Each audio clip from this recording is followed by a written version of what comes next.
আর ওলো সকারমা dickey আমাদের পাশে এসে বসলো। রে বন্ধু, তোর তো বড় বড় স্বপ্ন, এ করবো অ করবো। তুই একটা ভালো কাজ কর।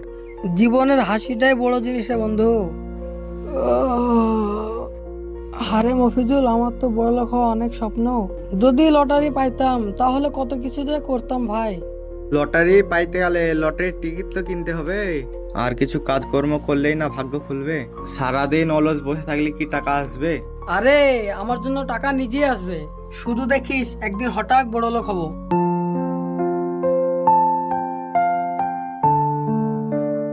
আমাদের গ্রামে এমন একটা অলস আছে, বিরাট বিরাট স্বপ্ন দেখে। কে রে ভাই? ওই পাড়া সাদেকের বেটা।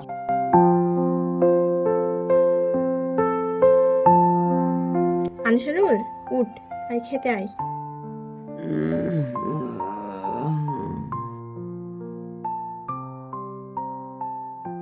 কি বলছো বলো?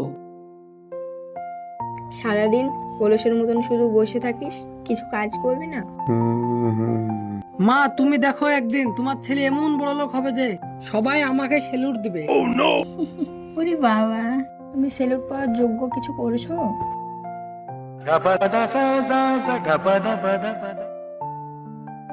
আমি পুরাতন বাড়িতে তো একটা ম্যান মারতাছি, তুই কই যাচ্ছিস? ভালো দিন চল।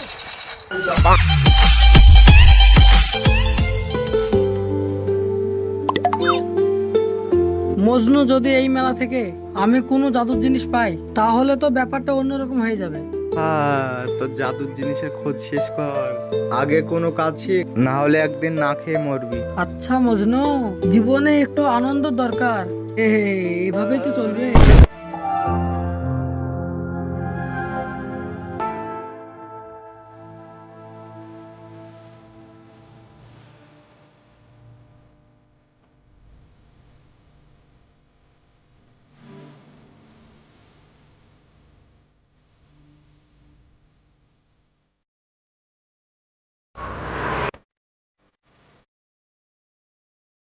দেখছিস হালাল, আমি আমার পরিশ্রমের ফল পেয়েছি। তুই যদি চেষ্টা করতিস, তুইও কিছু করতে পারতিস।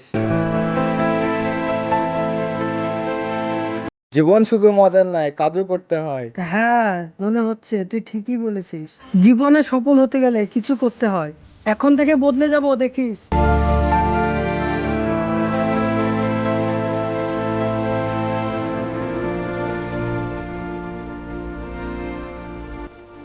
তোর মতন ছেলে জীবনে সফল হতে পারবে।